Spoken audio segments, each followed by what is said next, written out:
Saya nak buat pengakuan. Sebenarnya sayalah orang yang menyebabkan Mina Asmara masuk penjara.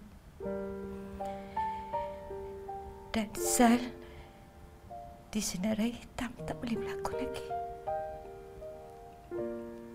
Aku dah agak dah. Tapi hal tu pun tak ada kena-mengena dengan aku kan. Kes langkah lari arwah tunang Kak Tun.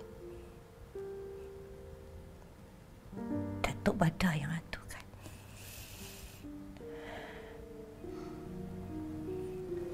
Aku nak tanya.